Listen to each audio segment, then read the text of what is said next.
രാമേട്ടൻ അമ്പലത്തിലൊക്കെ പോയിരിക്കുന്നല്ലോ. അതെ, ഇന്ന് രാധയുടെ ജന്മനാളാണ്. എന്റെ അനുജത്തിയുടെ എന്റെ നെറ്റിയിലെ ഈ ചന്ദനക്കുറി ഒരു പ്രതിജ്ഞയുടെ പുതുക്കലാണ് ശാലിനി. എനിക്കൊന്നും മനസ്സിലായില്ല രാമേട്ട.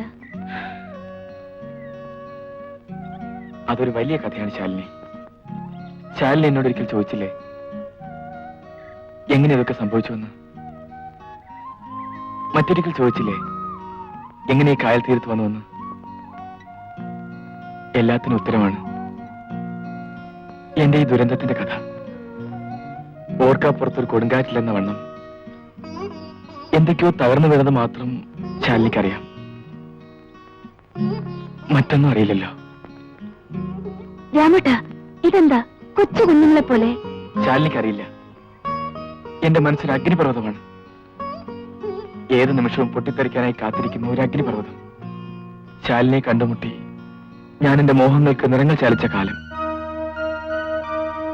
അന്ന് എനിക്ക് ആകെ ഉണ്ടായിരുന്നത് എന്റെ കൊച്ചനുജത്തി രാധ മാത്രം. എന്റെ എല്ലാമായിരുന്നു അവൾ. അവൾക്ക് ഞാനും.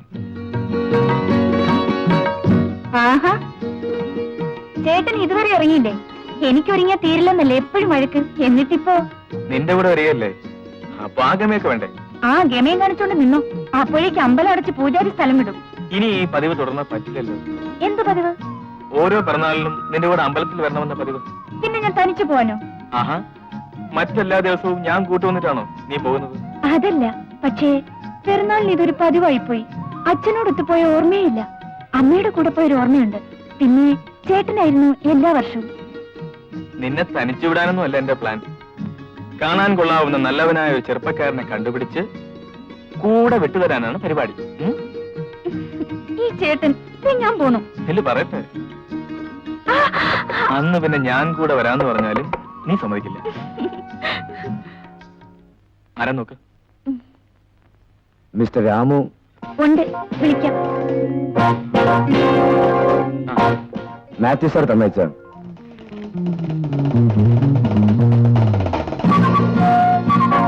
മാത്യു സാർ പറഞ്ഞിരുന്നു. നിങ്ങൾ എത്ര പേരുണ്ട്? ഇരിക്കെ. താങ്ക്സ്.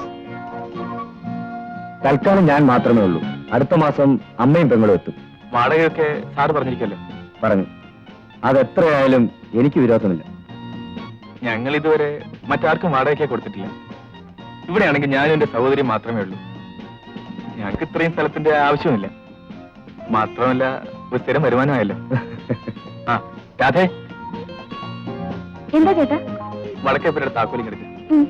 പിന്നെ കറണ്ട് ചാർജ് പ്രത്യേകം തരേണ്ടി വരും. അതിനെന്താ? ആ, എന്താ ജോലി എന്ന് പറഞ്ഞില്ല?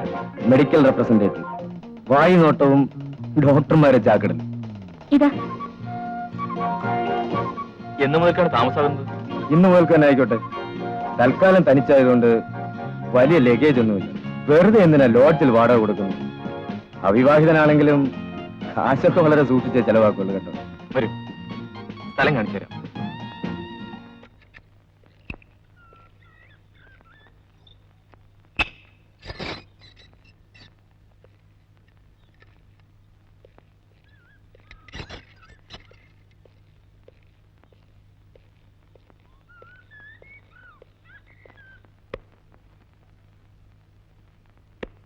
ആഹാ, ഇവിടെല്ലാം ക്ലീൻ ചെയ്ത് കഴിഞ്ഞല്ലോ. താങ്ക്സ്. വൃത്തിയാക്കി തീർന്നില്ല. സാരമില്ല, ബാക്കി എല്ലാം ഞാൻ ചെയ്തോളാം. ഒറ്റയ്ക്കല്ലേ ജീവിതം. എല്ലാം ചെയ്ത് നല്ല പ്രാക്ടീസ് ഉണ്ട്. കൂടാത്തതിന് ഇപ്പൊ ഈ റപ്പായി ഉണ്ടല്ലോ.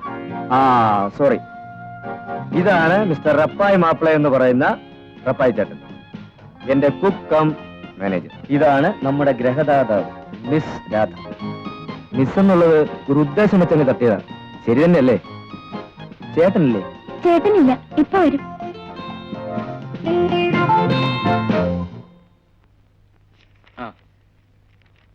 സൗകര്യങ്ങളൊക്കെ ധാരാളം.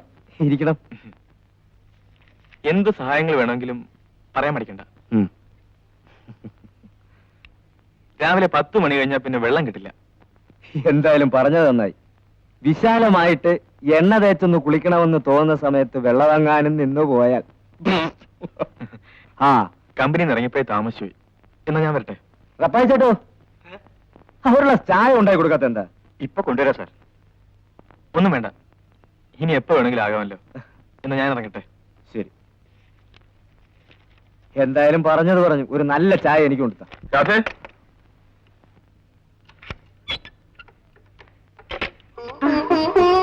എന്താ ചേട്ടാ ഇന്ന് ഇത്രയും താമസിച്ചത്? ആ ഡ്രൈവറല്ലേ, വന്നിട്ട് കുറച്ചു നേരമായി. ഉം. ആ പുതിയ താമസക്കാരനോട് സംസാരിച്ചോണ്ടിരിക്കായിരുന്നു. ആള് നല്ലവനാണെന്ന് തോന്നുന്നു, നല്ല പെരുമാറ്റം. വർത്താനം കേൾക്കാൻ നല്ല രസമുണ്ട്. വാടകയ്ക്ക് കൊടുക്കണ്ടെന്ന് വിചാരിച്ചതാ, പക്ഷെ കാര്യങ്ങൾ നടന്നു പോണ്ടേ. ആ ചേട്ടൻ പെട്ടെന്ന് കുളിച്ചിട്ട് വരൂ, ആഹാരം കഴിക്കാം. ആ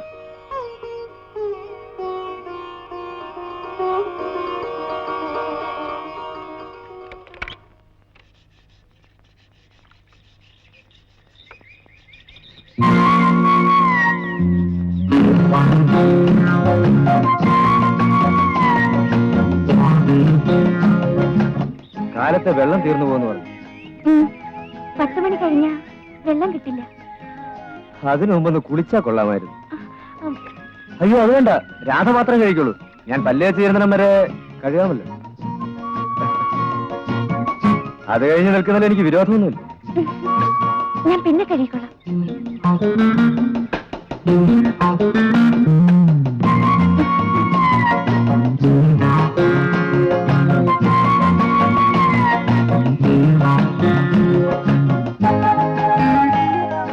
രാധേ,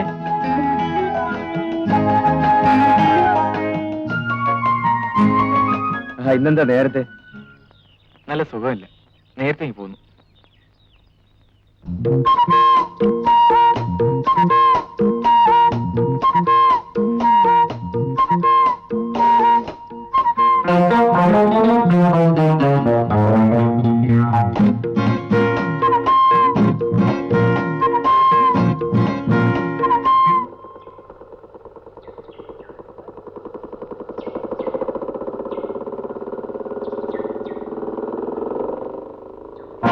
രാധ അമ്പലത്തിൽ നിന്ന് വരുന്നതായിരിക്കും.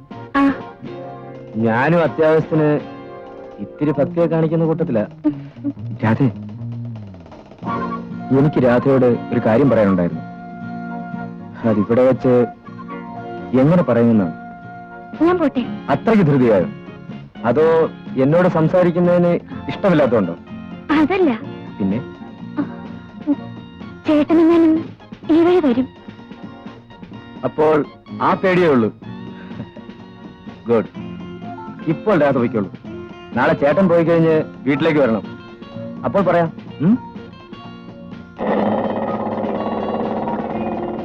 വരില്ലേ? ഉം.